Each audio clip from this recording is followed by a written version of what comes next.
முன்பே ஓடுறதுலாம் என்ன, கப்பல் ஓடிக்கொண்டிருக்கிறது. இந்த மாதிரிலாம் 10 ப்ராப்பர்ட்டி வாங்கலாம் கப்பல் இருந்துச்சுன்னா. கப்பல் முக்கியமாக வாழ்க்கையில் பாருங்கள், நீங்கள் இது வரைக்கும் போட்டிங்களே இந்த இன்வெஸ்ட்மெண்ட் என்ன, அவங்க அப்பா அம்மா வீடு கட்டி வச்சுருக்கான், மொத்தமாக பாருங்கள் 1 கோடி ரூபாய் லேண்ட் வேல்யூ, 50 லட்ச ரூபா வீடு கட்டுறீங்க, எவ்வளோ உங்களுக்கு வாடகை வரும்? ஒரு 50,000 ரூபா வருமானா? அது எப்படி வரும்? ஒரு 10,000, ஒரு 15,000. அதை வாங்கிறதுக்குள்ளே குதிரை கொம்பாக இருக்கும் அவங்ககிட்ட. யார் வீட்டுக்காரன், யார் கொடுத்துன்னு விட்டுருக்குறான், யார் ஹவுஸ் ஓனரு, யார் டெனண்ட்டுன்னு தெரியாது. என்ன வந்திருக்கிற கேட்பான் டெனண்ட்டு, வாடகை அப்புறம் தரேன். இந்த மாதிரி மாட்டிக்கிற கேஸும் இருக்குது. இந்த மாதிரி நம்ம மாட்டிக்கிறவங்களும் இருக்கிறாங்க.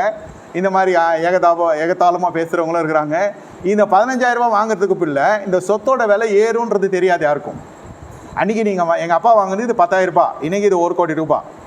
மேட்ரு ஆஃப் ஃபியூ இயர்ஸில், லாங் இயர்ஸ் தான், இல்லைன்னு சொல்ல. ஆனால் உருவாக்கி விட்டாச்சு, தக்க வச்சுக்கு நம்மளுடைய கருத்தில் இருக்குது. இப்போ இதுக்கு கால்குலேட் பண்ணி இதுக்கு வாடகை எவ்வளோ, இதுக்கு இன்வெஸ்ட்மெண்ட் எவ்வளோலாம் பார்த்திக்கலாம். அதெல்லாம் பார்த்தா இங்கே குப்பை கொட்ட முடியாது. நீங்கள் இது சொத்தாக இருக்காது உங்களுக்கு, உங்களோட வாழ்க்கை ரொம்ப கஷ்டமாயிடும். இப்போ பிஸ்னஸில் போட்டோன்னு வச்சுக்கோங்க, அந்த 1 கோடி போட்டோன்னு வச்சுக்கோங்க, ஜஸ்ட் வட்டி வந்தாலே உங்களுக்கு 2 lakhs வீட்டுக்கு தேடி வரும். இப்போ 1 கோடி லேண்டு வாங்கி 50 லட்சம் வீட்டு கட்டி 1.5 கோடிக்கு எவ்வளோ வருது வாடகை? 15,000 ரூபா வருது. நம்ம என்ன ஆகும்? 2 லட்சம் எங்கே இருக்குது? இது வட்டியெல்லாம் நம்ம மூஞ்சிக்கு எவனை கொடுப்பானா? இல்லை அது திரும்பி அந்த முதல் தான் வருமா? வட்டி கொடுத்தா முதல் வராது. முதல் வந்துச்சுன்னா நான் வரமாட்டேன் வீட்டுக்கு. இல்லை அந்த மாதிரியெல்லாம் தெரியாது இல்லையா, சப்ஜெக்ட் தெரியாது நமக்கு, பண்ணக்கூடாதுன்றது நல்லா தெரியும். இந்த 2 lakhs, இந்த கப்பல், இது மாதிரியெல்லாம் நவநாகரிகமான ப்ரொபோசல்ஸ்லாம் வரப்போ நம்ம மைண்டு யோசிக்கும், எவ்வளோ முட்டாள்தனமாக முன்னோர்கள் வாழ்ந்துருக்கிறாங்க. அதனால தான் அவங்க அவ்வளோ கஷ்டப்பட்டாங்க. இப்போ இது அப்படியே நீங்கள் ஷேரில் போடுங்க, கேரும் கடைசியில் கரெக்டாக எடுத்து பிளாட்ஃபார்மில் எடுத்து விட்ருவான் நம்மளை. எந்த பிளாட்ஃபார்ம்? ரயில்வே பிளாட்ஃபார்ம் இல்லை, நம்ம நடு வீதிக்கு வர்றதுக்கு அவன் கொடுக்குற ப்ரொபோசல் இதெல்லாம். ஆனால் வேதம் என்ன சொல்ல அழகா, ஆனால் தோழமை பண்ணாத, தோழமையிலே கட் பண்ணாலே ப்ரொபோசல் வராது. ஹலோ ஹாய் பாய் அப்படின்ட்டு போயிருந்தாலே பிரச்சனை கிடையாது. இல்லை அவன் சண்டை போட்டால் ரொம்ப சந்தோஷம். ஒரு வாசகம் நான் படித்தேன், நான் போட்டிருக்கேன் யூடியூப்லேயே, நீங்கள் பார்த்துருக்கலாம். Unless you fight there is no separation. அழகாக இருந்துச்சு அந்த வார்த்தை. ஒரு தர்க்கம், ஒரு கருத்து வேறுபாடு இல்லைன்னா ஒரு பிரிவு வராது. அதுதான் நம்ம சொல்கிறது. பிரித்தெடுக்கப்பட்ட வாழ்க்கையில் வரப்பொழுது நீ தோழமை பண்ணினா தோற்று போயிடுவீங்க. அது தேவ ஜனம் இல்லை, அது அன்காட்லி. கல்யாணத்துக்கு மட்டும் கிடையாது, வியாபாரத்துக்கும் சொல்கிறேன். இது வியாபார கண்ணோட்டில் பார்த்தா அங்கே ரிலிஜன் கிடையாது, அங்கே ஜாதி கிடையாது, அங்கே மதம் கிடையாது, ஒன்றும் கிடையாது. பணம் போட்டு பணம் எடுக்கிற பிஸ்னஸ் தான். நம்ம போகக்கூட வேண்டியதில்லை. நான் தான் சொல்கிறேனே, நீங்கள் மோட்ரு போட்டு போனாலே மோட்டர் தீச்சி விட்ருவோம். பற்றின்னு போயிருக்குது எத்தனையோ மோட்ரு எங்கள் வட்டாரத்துலலாம். சில பேர் மோட்ரு நல்லாயிருக்கும், தண்ணி மட்டும் டேங்கில் இருக்காது. எங்கள் ஆட்கள் எனக்கு ஃபோன் பண்ணுவாங்க, நம்ம ஆட்கள் தான் ஃபோன் பண்ணி ஜபம் பண்ணுங்க, என்னமோ பேய் நடக்குது போகுது வீட்டில், தண்ணி பாட்டு காணி ஆகிடுது. இவன் சொல்கிறான் ஏதோ பூதம் குடிச்சிட்டு தான் தண்ணியை. டே ஒன்றும் இல்லை, உன் டெனண்ட்டு கக்கூஸ் கதவை திறந்து விட்ருக்கான், இந்த டேப்பை திறந்து விட்டான், போய் பாரு, எல்லாத்தையும் தட்டி திறந்து பாருன்னா. ஆமாம். அப்புறம் அதுக்கு ஃபுல்லாக எல்லாம் வால்வெல்லாம் செட் பண்ணி இவன் டோட்டல் கண்ட்ரோல் இவர்கிட்ட இருக்கிற மாதிரி. இப்போ இவர் ஆன் பண்ணால் தான் எல்லாம் ஆகி போக முடியும். சிஸ்டமை மாற்றி விட்டோம், வேறு என்ன பண்ண முடியும்? எத்தனை வாட்டி மோட்டர் போடுறது, எவ்வளோ கரண்ட் பில் ஆகுது? இந்த மாதிரி ஏதோ கருத்து வேறுபாடு. அவன் திறந்து விட்டான், போடா ரொம்ப கட்டவனுக்கு ஒரு வீடுனா கட்டாதவனுக்கு 1000 வீடு அப்படின்னு. இவ்வளோ இன்வெஸ்ட்மெண்ட் பண்ணி சுண்ணாம்பு வச்சு இவனை உட்கார வச்சு அழுகு பார்த்தா கோச்சின்னு டேப்பு திறந்து விட்ருவான். அவ்வாட்டுக்கு தண்ணி போயினே இருக்கும். உண்மையிலே வாடகை கொடுக்குறான் பார்த்தீங்களா, அவன் ஆகி போகிற டைமில் அவன் கஷ்டப்படுவான். சார் உள்ளேருந்து கூப்பிடுவான் ஃபோன் பண்ணி, எப்படி இருக்கும், எங்கேருந்துடா பேசுகிறேன், எக்கோ கேட்குதுண்ணா, நான் இந்த இடத்துல தான் பேசுகிறேன், தண்ணி வரல, வாடகைலாம் கரெக்டாக கொடுக்குறேன் ஐயா, என்ன ஐயா இது, சரி போய் பார்த்து எல்லாம் ரெடி பண்ணி, அது கரண்ட்டு போனால் கூட வாழ்ந்துடலாம், தண்ணி இல்லைன்னா எப்படி வாழ்வீங்க? அதுவும் இந்த மாதிரியெல்லாம் மூளை பிரச்சனையில் போய் மாட்டிக்கினானா. இது மாதிரி நிறைய பெண்கள்லாம் பாதிக்கப்பட்டிருக்காங்க. ஷவர் திறந்து விட்டு குளிக்கிற மாத்திரைகள்லாம் திணிச்சுன்னா என்ன ஆகும்? சீக்கெல்லாம் போட்டு இப்போ பக்கெட்டு தண்ணியெல்லாம் எடுக்கிறதில்ல, எல்லாம் ஷவரில் குளிக்கிறாங்க இல்லையா, கீசர் போட்டு. இப்போ இவன் இந்த மாதிரி பண்ணி விட்டான் ஒரு சண்டால, எல்லாருக்கும் சேர்த்து இல்லை. இப்போ ஆய் போகிறவன்லேருந்து குளிக்கிறதுலேருந்து எல்லாமே டிஸ்டர்ப் ஆகுது இல்லையா. அடிப்படை காரியங்கள் சொல்கிறேன். இது மாதிரி பண்ணிட்டு நம்மளுக்கு இதுவே ஒரு பெரிய பிஸ்னஸ்ஸு, இதுவே ஒரு பெரிய தலைவலி, மெயின்டெனன்ஸு. இவர் கணக்கு சொல்கிறாரு, லேண்டுக்கு இவ்வளோ காசு, பூண்டுக்கு இவ்வளோ காசு, புஷ்பத்துக்கு இவ்வளோ காசு, வர்றது இவ்வளோ தான். இதாவது உருப்படியாக இருக்குது சொத்துனாது. செத்தா ஒரு 10 கொடுத்துனக்காரனாவது வந்து அழுவான். அது அனாதை பணமாக போகிறது. நம்ம பிளாட்ஃபார்ம், கன்ஃபார்ம்டு பிளாட்ஃபார்ம், விசுவாசிகள் புரிந்து கொள்ளுங்க, தோழமை பண்ணிங்கன்னா, தோழமை பண்ணால் அடுத்தது கூடுதல் ஆகிடும். அதுதான் சொல்கிறேன், தோழமைக்கு அப்புறம் கூடுகை வந்துடும். நீ கூடிக்கொண்டபடியினால உன் கரத்தின் கிரைகளை அடிக்கிறேன், உடைக்கிறேன் கர்த்தர் சொல்கிறார். தேவன் எவ்வளோ வைராக்கியமான தேவன். ஏன்னா இது அப்படியே உங்களை ஜாதிகள், அந்த புற ஜாதிகள் நினைச்சாங்கனாக்கா தங்கள் தேவர் பக்கம் உங்களை கொண்டு போயிடுவாங்க. இந்த மாதிரிலாம் நிறைய விசுவாசிகள் மாட்டின்னு முடிச்சிருக்காங்க. தெரியாமல் போய் மாட்டிக்கிட்டு, அவங்க மாட்டின அப்புறம் தான் நான் போனேன். என்னை அறிமுகம் கழிச்சு போய் பார்த்தா எனக்கு முன்னே ஒரு சாமியார் உட்காந்துக்கிறாரு. அவன் சொல்லியிருக்கான், ஜபத்துக்கு ஒருத்தனை கூப்பிட்றேன்னு சொல்லியிருக்கிறான். நம்மால் ஜபத்துக்கு ஒருத்தரை கூப்பிட்றேன், ஒரு நல்லா ஜபம் பண்ணி எல்லாம் சொல்லுவார், இங்கே ஏதாவது இருந்தாலும் போயிடும். அவன் மாட்டாட்டு நான் சொன்னான், எங்கள் சைடில் எங்காலும் ஒருத்தரை கூப்பிட்றேன்னு. நான் போகிறதுக்கு முன்னே ஒரு சாமியார் உட்காந்துக்கிறாரு. நான் கொஞ்சம் மாடனா தெரியல எப்படி நான் போவேன்னு. அவர் என்ன கேட்குறாரு, உங்களுக்கு எதனா பண்ணோமா? இல்லை, நீங்கள் யார்? நான் பாஸ்டர். அப்படின்னாரு. இல்லை, சர்ச்சி ஃபாதர்னு. ஓ, நீங்கள் தானே? அது நான் இதுலேருந்து வரேன். அவங்க பேக்ரவுண்ட் அவங்க சொல்கிறாங்க. சரி, இவர் யார் வராரு? நீங்கள் இப்படி எனக்கு ஒரு பக்கம் பயம்னா இப்படி தேவனுடைய பிள்ளை விட்டு இடத்துல இந்த மனுஷன். அப்புறம் கேட்டேன், இல்லை ஐயா, இது பார்ட்னர்ஷிப்பு, என் பார்ட்னருடைய சாமியார், ஒரு குல சாமியார். அடப்பாவி, நான் யார்ரா உனக்கு? நீ டாக்டர் எனக்கு. கடைசியில் பார்த்தா அவர் வேலை பார்த்துட்டு போனார். அப்புறம் நான் உட்காந்து நம்ம ஊழியம் செய்யணும். அப்போ எதுக்கு சொல்கிறேன்னா, கடைசியில் பிரிஞ்சிருச்சு. தெரியுமா உங்களுக்கு? நம்ப மாட்டீங்க, மிக பிரசித்தி பெற்ற ஏரியாவில் இந்த இடம் இருந்தது. இதே தான் தாய் தகப்பன் கஷ்டப்பட்டு சேர்த்து வச்சாங்க. அண்ணா நகரில் மிக முக்கியமான பிரதான சாலையில் இந்த இடம் இருக்குது. 1.5 கிரவுண்டு, 3 மாடி நம்மளை மாதிரி கட்டியிருக்கான். கிரவுண்டு வேலை என்னன்னு தெரியும் உங்களுக்கு.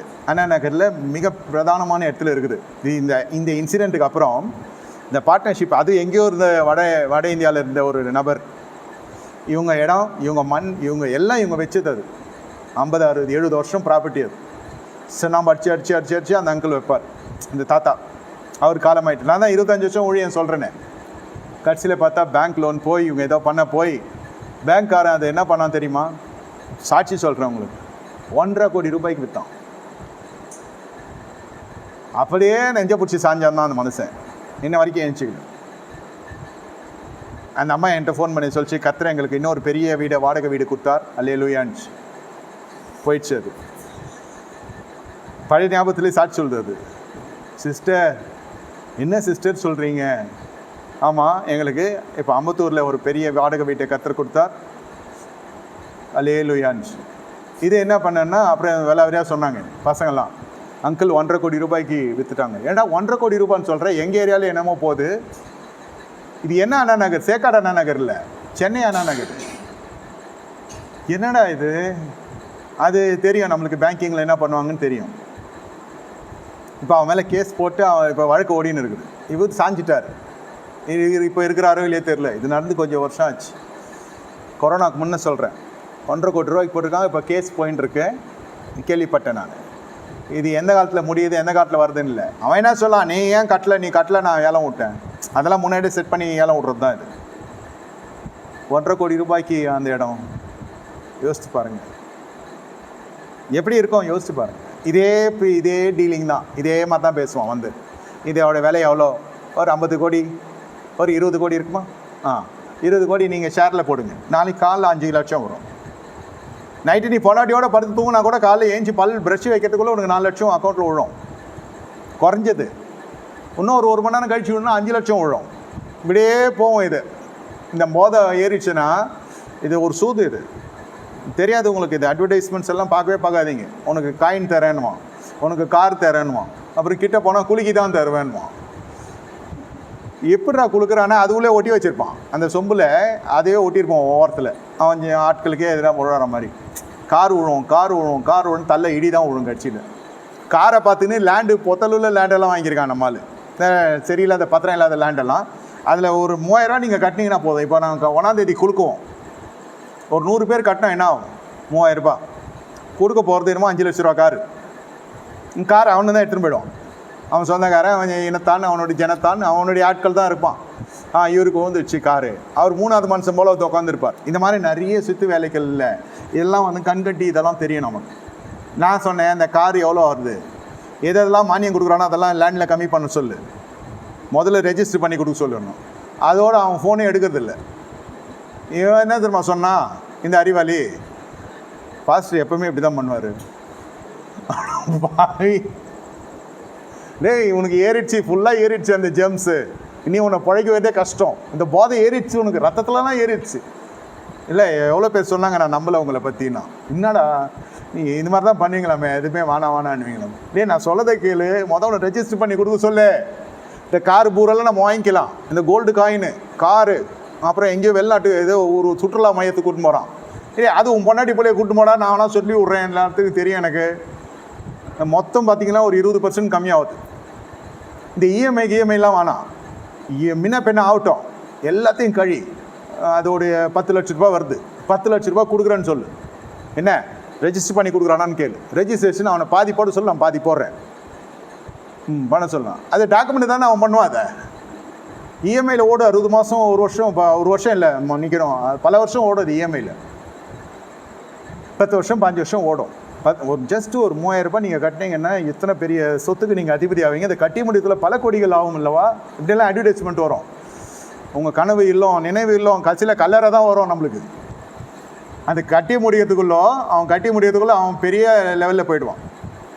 இந்த மாதிரிலாம் நம்ம ஆட்கள் நிறைய போய் மாட்டிருக்காங்க, சொல்ல கேட்காம. கட்சியில் அதுக்கப்புறம் சொல்லி முடிச்சோன்னே அதுக்கப்புறம் திருப்பி இந்த பையன் வந்து நின்று கஷ்டப்பட்டுச்சு இதே இடத்துல. நீங்கள் சொல்ல கேட்கல. இவர் என்ன பண்ணியிருக்கிறார், ஏன்னா இவன் மட்டும் இது பண்ணல, இது நல்லா மண்டே கழுவி பயங்கரமான அறிவாளின்னு தெரிஞ்சுக்கணும். அவன் உங்களை போல் பலருக்கு சொல்லி விடுங்க, உங்களுக்கு இன்னொரு பிளாட்டு தரேன், இன்னொரு பிளாட்டோன்னு இவருக்கு லைட் எரியுது மனசில். இவர் போய் எல்லாம் பொல்லாத ஜனங்களெல்லாம் இன்ட்ரடியூஸ் பண்ணி விட்டான். பொல்லாத ஜனங்கன்னா புரியுதா? எல்லாரும் இவனை வந்து பிடிச்சிட்டாங்க. இப்போது அவன் எங்கேயோ கிளம்பிட்டான், லேண்ட் என்னமோ அந்த இடத்துல இருக்குது.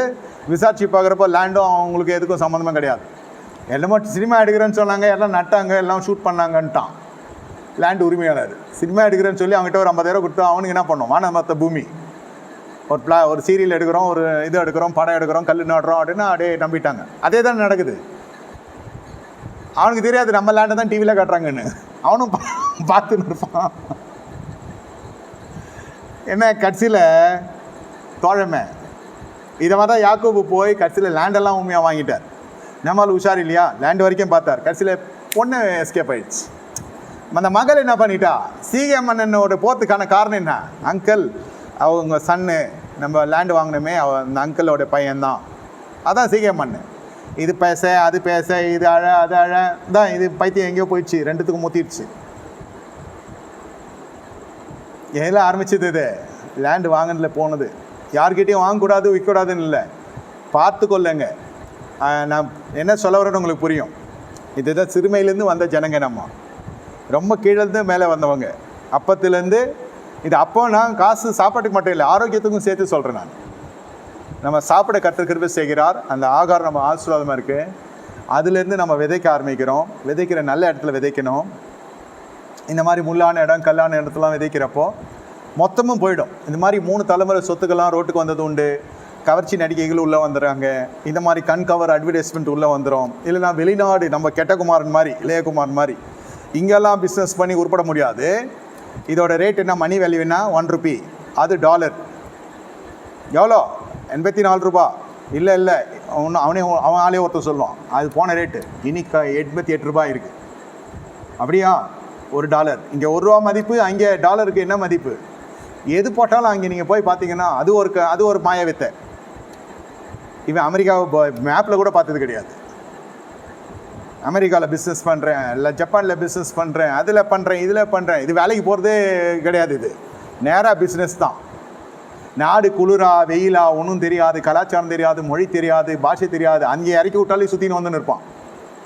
வழி தெரியாது இல்லையா. ஐயோ என் தெய்வமே, எதில் போய் முடியும்னு பார்த்தா இதெல்லாம் இப்படி தான். இளையகுமாரன் சொல்கிறான், தகப்பன் கிட்ட விட்டு தூரமாக போய் அந்த தோழம் என்ன செய்யுதுன்னா, எல்லாம் சேர்ந்து பிஸ்னஸ் பண்ணலாம், எவ்வளோ நாள் நம்ம அடிமையாக வாழ போகிறோம்.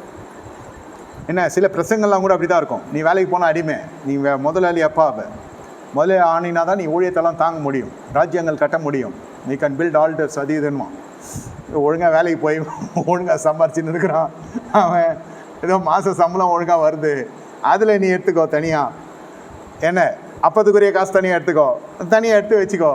விதை பசங்க மேலே விதை, படிப்பை கொடு, கல்யாணத்தை பண்ணு, நகை நட்டு சேரு வேணான்னு சொல்ல, அதெல்லாம் ஒரு காலத்து வரும். தெரியாத விஷயத்தில் போய் கற்றுக்காதீங்கன்ற நான். Don't learn things which don't know. பழக்கம் இருக்காது. சிலர்லாம் இதுதான் பழக்கமே இருக்கும். வியாபாரம் தான், காலைல 6 மணிக்கெலாம் கடை திறந்துருவாங்க, நைட் 11 மணிக்கு தான் மூடுவாங்க, இல்லைனா தலையை வெடிச்சிடும். இதெல்லாம் நம்ம ஆட்கள் இருக்காங்க, கரெக்டாக திறப்பாங்க, கரெக்டாக மூடுவாங்க. நிறைய பேர் நானே கடை ஆரம்பித்து கொடுத்துருக்கேன்னா என்ன, ஹவுஸ் ஓனர்கிட்ட சொல்லி அட்வான்ஸ் எல்லாம் கொடுக்க முடியாது, நீ ஆரம்பி ஏதோ கையில் இருக்கிறத வச்சுக்கோ, 3 மாதத்தில் அட்வான்ஸ் தருவான்னு அவனை நம்பி கொடுத்துட்டான். நான் காரில் போய் இறங்கணும்னு அவன் கொடுத்துட்டான். இது இப்படிலாம் நடந்திருக்கு. கொடுத்துட்டா இருக்க கொஞ்சம் காசு கொடுத்தோம், ஜெபம் பண்ணோம், ஆரம்பித்தோம், ஒன்றும் வைக்க முடியல. கடையில் பலசரக்கு கடைக்கு ஃபோன் பண்ணோம், எல்லாம் வந்தாங்க, எல்லாம் வச்சுட்டு போ, விற்றா வாங்கின்னு போகணும். அழகாக வியாபாரம் பண்ணான், கொடுத்தான், முடித்தான். 3 மாதம் இல்லை 2 மாதத்தில் அட்வான்ஸ் கொடுத்தான், போயின்னு இது கடை. இது நடந்துருக்குது. தொழில், அந்த ஜீவன், அந்த தாகம். நீ 6 மணிக்கு கடை உள்ள உட்காரனா எத்தனை மணிக்கு எழுச்சிக்கணும்? 5:45 இல்லை, 4 மணிக்கெலாம் எழுச்சிக்குவாங்க. எழுச்சி சும்மா குளிச்சுட்டு போய் அந்த அந்த கடையை திறந்து அந்த சலசலன்னு சட்டை எழுக்கிறப்ப அப்படியே கொட்டுற மாதிரி இருக்கும் என் காதில். நான் அந்த டைம்லாம் இருந்திருக்கிறேன். அவங்க நெருக்கமான காலத்தில் கர்த்தர் என்னை இருக்க வைத்திருக்கிறா, அதனால சொல்கிறேன் நான். இப்போ அந்த கடைக்கு ஆரம்பித்து நல்லா போயின்னு இருக்கப்போ நிறைய ப்ரப்போசல். இது 10க்கு படம் மல்லிகை கடை, நம்ம டிபார்ட்மெண்ட் ஸ்டோர்னு வைக்கலாம், நம்மளால் உஷாரு. அண்ணன் கேட்குறாங்க, நீ இதிலே இரு, நான் வளர்ச்சி இல்லைன்னு நான் சொல்லுவேன், நீ நினைக்கிறியான்னு. இல்லை வளர்ந்ததே உங்களால் தான். தெரியும் அவங்களுக்கு வாழ்க்கையில் அடி, அது ஏதா கரெக்ட் தான், கனப்படுத்துகிறாங்க ஊழியக்காரர், அதனால் அப்படி சொல்கிறாங்க. தெரியும் அதோடைய டாக்டிக்ஸ்லாம் அவனுக்கு தெரியும். நிறைய பாசமாக நீங்கள் ஏன் உயரக்கூடாது, நீங்கள் ஏன் வளரக்கூடாது, நீங்கள் ஏன் டிபார்ட்மெண்ட் ஸ்டோர் வைக்கூடாதுனா அவனுக்கு தெரியும். இல்லை போயிட்டு வாங்கன்னு சொல்லி அனுப்பிச்சிட்டான். சும்மா ஜூஸ் குடிக்க வந்ததுங்கெல்லாம் சும்மா இல்லாமல் கற்றுவங்களை இப்படி காட்டுறாரு, இப்படி உயர்த்த போகிறாராம். ஒரு வேணாம், எங்களுக்கு தெரியும், எங்களுக்குன்னு ஒரு பாசிட்டிவ் ஒருத்தருக்காரு. அடுத்த வாட்டி உங்கள் ஃபோட்டோ கொடுங்க நான் வைக்கிறேன்னா, எப்பா வானாண்டா. I hope you can understand what I'm trying to say. தெரியாத விஷயத்தில் தான் தலையிடாதீங்க. கூடி கொள்கிறத ஜாக்கிரதையா, தனித்து நின்னா படிப்பு கிடையாது, என்ன போய் எங்கேயும் வேலை செய்ய முடியாது, இதெல்லாம் ஊனம் கிடையாது. இது அவங்களுடைய நிலை. கடை அட்வான்ஸ் கொடுக்க காசு கிடையாது, சரக்கு வாங்கி போட காசு கிடையாது, எல்லாம் நடக்கும், தேவனால் எல்லாம் கூடும். எதுவும் என்கிட்டையும் கிடையாது. காரில் போகிறது வண்டி தான், நான் காருக்கு பெட்ரோல் மட்டும் தான் எங்கிட்ட, இது டீசல் மட்டும் தான் காசு இருக்குது. போய் இறங்கி ஓனர்கிட்ட பேசணும். காரை பார்த்தார், என்ன பார்த்தார், என்னுடைய பின்னணி எல்லாம் சொன்னேன், இந்த மாதிரி எல்லாம் பிரகாஷ் நகரில் நாங்கள் இருக்கோம், இத்தனை வருஷம் இருக்கோம். சரி, இப்போ எவ்வளோ வச்சுருக்கீங்க? நான் தான் தரணும் இவனுக்காக, என்கிட்ட இவ்வளோ தான் இருக்குது, நம்பி கொடுங்க, சாவி கொடுங்க, காலி பண்ணானே என்கிட்ட சொல்லுங்கள், நானே காலி பண்ணி கொடுத்துட்றேன், என் வீட்டு விலாசம் இது. இருவில் கொஞ்சம் காசு வச்சு திறனாங்க. 3 மாதம் டைம் கொடுத்தாங்க அட்வான்ஸ் கொடுக்க. 3 மாதம் இல்லை 2 மாதத்துலேயே கொடுத்துட்டாங்க. முன்பணம் கொடுத்து சரக்கு எடுக்க முடியல, சொன்னால் வச்சுட்டு போனான், நடந்துச்சு கடை. அப்புறம் உழைப்பு கணவனும் மனையும் சக்கையாக ஆனாங்க இங்கே. அதாவது காலைல வரணும், கழுத்து திறக்கணும், அந்தம்மா அதுக்குள்ளே வீட்டில் எல்லாம் ரெடி பண்ணணும். மத்தியானம் இவன் போய் சாப்பிட்டுட்டு தூங்கும், அந்த நேரத்தில் அந்தம்மா கடையில் இருக்கும். 11 மணி வரைக்கும் வேலை செய்வாங்க. விடாத அயராத உழைப்பு மேலே வருது. 10க்கு 10 கடை தான். இப்போ நம்ம பசங்க என்ன சொல்லுவாங்க, ஸ்மெல் வருது, எலி வருது, இது பூச்சி வருது, இதெல்லாம் தொங்குது, நமக்கு டிபார்ட்மெண்ட் ஸ்டோர் தான் வேணும். இதெல்லாம் சரக்கு எல்லாம் தொங்குலையா, மசாலா இதெல்லாம் அதெல்லாம் தோரண மாதிரி உனக்கு இப்படி விருக்கி பார்ப்பான், ஸ்க்ரீனில் பார்க்குற மாதிரி. நம்ம அந்த கடவுளெல்லாம் போய் ப்ரே பண்ணியிருக்கோம். இல்லை ஏன் சொல்கிறேன்னா, ஒழுங்காக உருப்படியான வேலை தான் அந்த கடன். சொல்ல தெரிந்த விஷயத்தை தவிர தெரியாத விஷயம் போக மாட்டேன். என்ன தெரிந்த தொழிலை விட்டவன் ரொம்ப கெட்டு போனவன் தான். கெட்டு போயிடுவாங்க. தெரிந்த தொழிலை விட்டேன், தெரியாத தொழிலை தொட்டவன். ஆனால் அந்த கூடுதல் கூடிக்கொள்ளுக்கு தோழமை கூடுதலுக்குள்ளே கொண்டு போகும். உங்களுக்கு தெரியாத இல்லை விஷயம் 5 நடு வீதியில வந்துடும். எல்லா பணமும் வேஸ்ட்டாக போச்சு. யோசிச்சு பார்த்து யுத்தத்தில் குச்சதெல்லாம் 20 காசு. யுத்தம்னா தெரியும் இல்லையா, கோர்ட்டு கேஸ் மாதிரி. யுத்தத்தில் ஜெயிச்சு வந்ததெல்லாம் இந்த மாதிரி தர்ஷி துறைமுகத்தில் கப்பல் செஞ்சு விட்டாச்சு. யார்கிட்ட தோழமை பண்ணுறீங்க? புறஜாதி லவ் பண்ணுறது, கல்யாணம் பண்ணுறதுக்கு மட்டும் கர்த்தர் எதிரி இல்லை. நீங்கள் இந்த மாதிரி பிஸ்னஸ் பண்ண போகிறேன், அது பண்ண போகிறேன், போனோமா வேலைக்கு போனோமா வந்தோமான்னு ஒழுங்காக இருங்க. சோத்தை தின்னமா, வீட்டுக்கு வந்தோமா, பொங்கனமா, சாப்பிட்டோமான்னு. இது வாழ்க்கையினோ சிறுகிச்சு குறுகிச்சு சின்ன வட்டம்லாம் சொல்லுவான். எந்த வட்டம் எந்த மாவட்டமும் கிடையாது. நம்ம ஒழுங்காக இருக்கிறோம். ஒரு காலகட்டம் வரும், இதை அழகாக ஃபாலோ பண்ணுங்க. அப்பத்துக்குரிய காசு, இது விதைக்குரிய காசு. ஒரு காலகட்டம் வரும், ஏற்ற காலத்தில் கர்த்தரும் ஏற்றும்படி பலத்த கர்த்தர்கள் அடங்கிடு. விதைக்கிறவனுக்கு விதையும் புசிக்கிறவனுக்கு ஆகாரத்தையும் கர்த்தர் கொடுக்கிறார். நல்ல நிலத்தில் விதைக்க கர்த்தவங்களுக்கு கண்களை திறப்பார். அந்த நிலத்தில் விதைக்கிற பொழுது உழைக்க கர்த்தர் பலத்தை தருவார். இப்போ தெரிதா உபாகம் 8:18 என்ன சொல்லுகிறதுன்னு. நம்ம போய் இதெல்லாம் சேர்ந்தோன்னு வச்சுங்க, ஒரு சிலர்லாம் 40 டீ குடிப்போம் ஒரு நாளைக்கு. நம்ம 15 டீயாவது குடிக்க வச்சுருவோம். நம்ம 15 டீயாவது குடிக்க வச்சுருவோம். ஃபஸ்ட்டு டீயில் ஆரம்பிக்கும், அப்புறம் 40 டீக்கு 40 சிகரெட் பிடிப்போம். இதெல்லாம் நான் பார்த்துருக்குறேன். நம்ம இது எங்கே போய் லேண்டப்போம்? நம்ம ஒரு சிகரெட்டாவது பிடிக்க வச்சுருவான்னு சொன்னோன்னா எப்படி இருக்கும் உங்களுக்கு? பரிசுத்தம் போச்சா? அதோட இயேசு மூட்டா இருக்கு அதுவும் உங்களுக்கு. நீங்கள் இங்கே வரமாட்டீங்க. உங்களை டீ கடையில் பார்க்கலாம், பாரில் பார்க்கலாம், பப்பில் பார்க்கலாம், ஒயின் ஷாப்பில் பார்க்கலாம், டாஸ்மாகில் பார்க்கலாம். ஆனால் அங்கே என்ன பார்க்க முடியுமா? நீங்கள் தள்ளின்னு போய்டும் உங்களை. தோழமை பிஸ்னஸ் டென்ஷன் ஒரு இதுவாக இருக்குது, அதுவாக இருக்குது. ஒன்றும் கிடையாது. அல்லேலூயா சோத்திரம்னு சொல்லிட்டு வசனத்தை ஒட்டி நம்ம பார்த்துன்னு இருப்போம். வசனம் எழுதி ஓட்டிட்டு அப்படி கடை நடத்துகிறவங்க. நம்ம போயிட்டு இந்த மாதிரிலாம் வேணாம் இன்னைக்கு வேலைலாம் பண்ணி கொஞ்சம் போய் மாட்டிக்கலாம். அதான் ஷோ பண்ணுறது கிடையாது. இப்படிலாம் பண்ணால் தான் கஸ்டமர் வருவாங்க, இப்படிலாம் பண்ணால் தான் இது வருவாங்க, இன்டீரியர்ஸ்க்கு இவ்வளோ செலவு பண்ணோம், அது பண்ணோம், இது பண்ணோம், எல்லாம் செலவில் தான் இருக்குமே தவிர வரவு ஒன்றும் இருக்காது. ஆனால் நல்லா தெரியும். நீங்கள் கேட்டிங்கன்னா இன்னைக்கு கதவு திறந்தா வரவு எவ்வளோ வருது? அதில் தான் நான் சாப்பிட்ணும், அதில் தான் நான் நிர்வாகம் பண்ணணும், அதில் தான் பிள்ளைங்களை படிக்க வைக்கணும், அதில் தான் எல்லாம் செய்யணும். நல்லா ஓடுற கடைலாம் பாருங்கள், ரொம்ப ஷோ பண்ண மாட்டான். ரொம்ப ஷோ பண்ணுற கடைலாம் அது வேறு பின்னாடி வேறு எதனா இருக்கும். என்ன அதுக்கேற்ற படிப்பு இருக்கும், அதுக்கேற்ற தொழில்நுட்பம் இருக்கும், அதுக்கேற்ற காரியங்கள் இருக்கும். நம்ம கொஞ்சம் பார்த்து நடந்து கொண்டா நம்ம ஒழுங்காக வாழ்க்கை போகும். இதுக்கெல்லாம் காரணம் என்ன? ஆசீர்வாதம் பெற்ற பிறகு. கஷ்டத்தில் இருக்கவங்களுக்கு இல்லை, இதெல்லாம் நஷ்டப்படுறதெல்லாம் நல்லா தேறி வந்த போகிறோம். இப்போ உங்கள்கிட்ட லிக்விட் கேஷ் இல்லை, ஆனால் நீங்கள் சொன்னால் கொடுப்பாங்க. உங்கள்கிட்ட பத்திரம் இருக்குது, உங்கள்கிட்ட பின்னணி இருக்குது, நீங்கள் கையெழுத்து போட்டிங்கலாம் கொடுப்பான், நீங்கள் ஜாமீனியாக கொடுப்பான். அவ்வளோதான். தொழிலேருந்து எடுத்து கொடுக்கலாம். இதில் ஒரு வருமானம், அதில் ஒரு வருமானம். நோ, மல்டிபிள் வருமானம், பேசிவ் இன்கம் நான் எதிரி கிடையாது. உங்களுக்கு விதைக்கிறதுல எக்ஸ்ட்ரா இன்கம் வரதுல நான் எதிரி கிடையாது, சந்தோஷப்படுவேன். ஆனால் ஒழுங்காக போகணும். நான் நிறைய கடை நான் பார்த்துருக்கேன், மூடியிருக்காங்க. நிறைய தொழில்கள் முடக்கப்பட்டது. தொழில்கள் மட்டும் முடக்கப்படல, இந்த தீட்டாகப்பட்டது அந்த மனுஷனை நெஞ்ச பிடிச்சின்னு சாய வச்சிடுச்சு. அந்த அம்மா பேதலிச்சிட்டாங்க, வீட்டம்மா மென்டல் ஆயிடுச்சு. அந்த அம்மா என்ன பண்ணோம்? அது இந்த படபாவை நம்பியில் இருந்துச்சு அந்த அம்மா. இப்போ தான் சொல்லுதே, எங்களுக்கு கர்த்தர் பெரிய வாடகை வீட்டை கொடுத்தாரு, அல்லேலூயான்னு. அந்த அளவுக்கு ஆகிட்டு இருக்குது. இது என்ன பண்ணோம், ஏது பண்ணோம்? பசங்கள்லாம் தெரியுமா? படித்து கொண்டு வர பசங்க, இப்போ தான் வேலைக்கு போகிற பசங்க. இந்த வீடு இந்த வர்த்தகம்லாம் பார்த்தா கல்யாணம் பண்ணாங்க. இப்போ சம்மந்தி வீட்டில் சொல்லிட்டாங்க, உங்கள் புருஷனை கூட்டின்னு இங்கே வந்துரு, இனி அது தாங்காது, போனாக்கெல்லாம் சூறையாடுறோம் அந்த வீட்டில். நீ ஒழுங்காக அடுத்த வாட்டி வர வேலை வந்தாங்க. சம்மந்தி வீட்டில் எல்லா நகையும் வாரி போட்டுன்னு போயினேன்ட்டாங்க, நேபுகாத்நேசர் மாதிரி. யார் கூப்பிட்றேன்? இந்த அருள் பாஸ்டர் யார், நாங்கள் பேசிக்கிறோன்ட்டாங்க. இதுங்க சொல்லி விட்டுதுங்க. அப்படி ரவுடியாக நான் எனக்கு ஒத்து விட்டுருச்சிங்க. முக்கியமான இடத்துல தான் கேட்காம இருங்க, எங்கள் பாஸ்டர் கேட்டுறேன். யார் நகை எந்த பாஸ்டர் கேட்டு கொடுக்க போகிறேன்? நான் பொண்ணுக்கு போட்டேன். துப்பு இருக்கிற குடும்பம்னு கொடுத்தான். உனக்கு துப்பு இல்லை, உன் சொத்தை வச்சுக்க, உனக்கு துப்பு கிடையாது. இதில் என்னுடைய கடின உழைப்பு, இத்தனை வருஷம் நான் உழைச்சி நான் போட்டேன் 100 பவுன், அது எட்டு வந்து கொடுப்பேன். நல்ல வேலை அந்த 100 பவுனில் கை வைக்கல. அதான் நம்மளுக்கு அசட் இருக்கு இல்லையா? அந்த 100 பவுனும் கொடுத்துருக்குறாங்க, அவன் ஆனான்ட்டான். 10 இருந்தால் போதும்ன்ட்டான். பாருங்கள், இந்த மாதிரிலாம் களவாளிகள் சுற்றி கொண்டே இருப்பாங்க. உங்கள் ஆசீர்வாதம் பெருக பெருக பெருக பிள்ளைங்களை நீங்கள் அடுத்தது எடுத்து ஆளாக்கி அதை உருவாக்கி அவங்ககிட்ட கொடுக்க போகிறீங்கன்னா அவங்கள கூட வச்சுக்கொள்ளுங்க. எல்லாம் போதிங்க. நான் எப்படி உங்களுக்கு போதிக்கிறனோ அந்த மாதிரி இதெல்லாம் கஷ்டத்தெல்லாம் சொல்லாதீங்க. நஷ்டம் வர விஷயங்களெல்லாம் எடுத்து சொல்லுங்கள். பெரிய பெரிய ஜனங்கள்லாம் போய் சிக்கியிருக்கிறாங்க. பாவங்கள்லாம் கிடையாது. No smoking, no drinking, no adultery. ஆசை, இதை தான் கர்த்தர் வெறுக்கிறார். பண ஆசை எல்லாம் தீமைக்கு வேறாக இருக்கிறது காரணம் உழைப்புக்கு இல்லை. இப்போ போயிருக்கிறீங்களா, நீ சர்ச்சுக்கு போயிட்டு வா, போயிட்டு வரத்துக்குள்ளே ஃபோனில் காட்டுவான். காலையில் எவ்வளோ போச்சு தெரியுமா ஷேரு? இப்போ பாரு எவ்வளோ போகுது பார்த்தியா? நீ ஆராதிச்சு இல்லையா?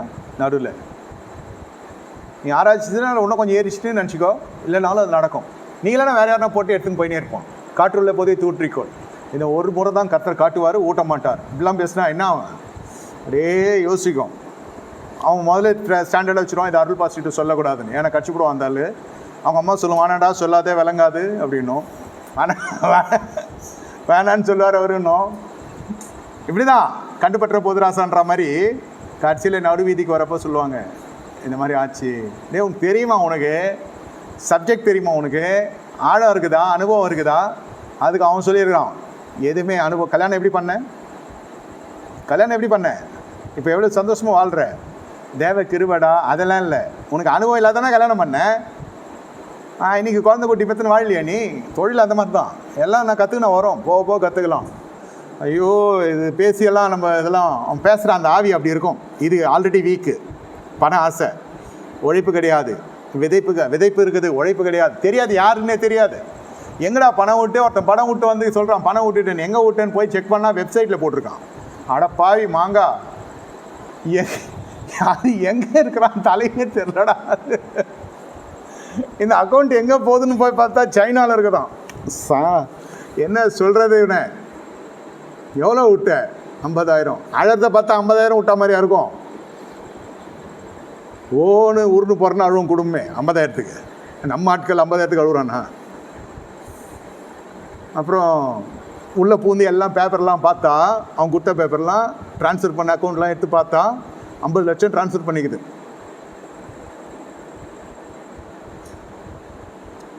முதல்ல 50,000 பண்ணேன்னு அது சொன்னேன். உன்னை திருத்தவே முடியாது, நீ ரொம்ப பெரிய ஆளாக இருக்க, நீ அண்ணன் சப்பியாரோட மோசமாக இருக்கிற, நீ நிலத்தை எவ்வளோ தான் விட்டுருக்கலான்ற மாதிரி எவ்வளோ போட்டேன்னாலும் 50,000ன்றான். போட்டிருக்கிறது ட்ரான்ஸ்ஃபர் 50 லட்சம். எங்கே போச்சு? வெளிநாட்டுக்கு போச்சு. இங்கெல்லாம் வச்சா அவன் வராது, அவ்வளோ லாபம் வராது. 50 லட்சம் ஒரு வாரத்தில் 3 கோடி வரப்போகுதுன்னா எப்படி இருக்கும்? நடைய வேறு மாதிரி இருந்துச்சு அவனுக்கு கொஞ்ச நாள். கோட்டீஸ்வர கலை வந்துடுச்சுன்ற மாதிரி. அப்போ கடை வச்சுருக்கோம்லாம் பைத்தியக்காரனடா, காலையிலேருந்து சாயங்காலம் கடை திறந்து உட்காந்துருக்கானே, தெரியாது, கொண்டு போயிடும் பிசாசு. செழித்து ஜெயித்து உபவாசித்து யுத்தம் பண்ணி மேற்கொண்டு வந்த பிறகு நடக்கிற காரியங்கள் இதெல்லாம். இல்லை, கண்களை மூடி கர்த்தரை நோக்கி பார்ப்போம். எச்சரிக்கையாக இருந்து காத்தை நடப்பீங்க, கர்த்தங்களோடு இருக்கிறார். ஆண்டவரை ஸ்தோத்தரிக்கிறோம். நீ சொன்னதை நான் சொன்னேன், ஆசீர்வதியும். இந்த சபையை ஆசீர்வதிக்க போகிற வேலை வந்திருக்கிறது. பிள்ளைகளை ஸ்திரப்படுத்த போகிறீர். பணம் ஆண்டவரை கருத்தில் புழங்குற பொழுது எந்த விதத்திலும் போய் தகாத முதலீடு செய்து தகாத ஜனங்களுடைய தோழமை பண்ணி கூடிக்கொண்டு எதையும் எழுந்து விடாத நான் கர்த்தர் பாதுகாத்துக்கொள்ளும். இயேசுவின் ரத்தளிக்கிறோம். வீட்டை கட்டி எழுப்ப போதுக்கு ஸ்தோத்திரம். அவங்களுக்கு குடியிருப்புகளிலே கர்த்தர் அற்புதங்களை செய்கிறார். தீர்க்க தரிசன வார்த்தை, குடியிருப்புகளிலே கர்த்தர் அற்புதம் செய்கிறார். இது கர்த்தருடைய வேலையாக இருக்கிறது. வீட்டை கட்டாதவர்கள் கட்டப்போகிற வேலை வந்திருக்கிறது. தேவன் அதற்குரிய வழிகளை திறக்கிறார். அதுக்கு நடுவில் இதெல்லாம் குறுக்க வரும். வீட்டை கட்டி என்ன வரும்? என்ன லாபம் வரும்? ஆனால் உருவாக்குங்க. வேதம் சொல்லுது, கட்டிடம் கட்டுகிறது ஒரு பகுதி. என்ன? அபிஷேகத்தில் ஆசீர்வாதத்தில் ஒரு பகுதி வீட்டை உருவாக்குறது. அதனால் அதில் என்ன லாபம் வரும்னு பார்க்கக்கூடாது. அது மேலே விழுந்த கடமை. நிலத்தை கொள்ளுகிறது கர்த்தருக்கு வைக்கிற ஆசீர்வாதம். அது கட்டிடம் கட்டு கர்த்தர் வைக்கிற அனுகிரகம். இது தொழில் செய்கிறது, அது ஒரு காலம் வரும். கர்த்தர் உயர்த்த போகிறார். இயேசுவின் நாமத்தில் பிதாவே, என் ஆத்மாவே கர்த்தரை ஸ்தோத்திரி, முள்ளை பரிசுத்த நாமத்தை ஸ்தோத்திரி, என் ஆத்மாவே கர்த்தரை ஸ்தோத்திரி. கர்த்தர் செய்ய சகல உபகாரங்களையும் மறவாது. ஆமென். கர்த்தராகிய இயேசு கிறிஸ்துவின் கிருபையும் தாகி தேவனுடைய அன்பும் பரிசுத்த அன்யோன்யமும் நம்ம நேரோடு கூட சதா காலம் சொல்ல பிரசவன் கூட இருப்பதாக. ஆமென். ஆமென்.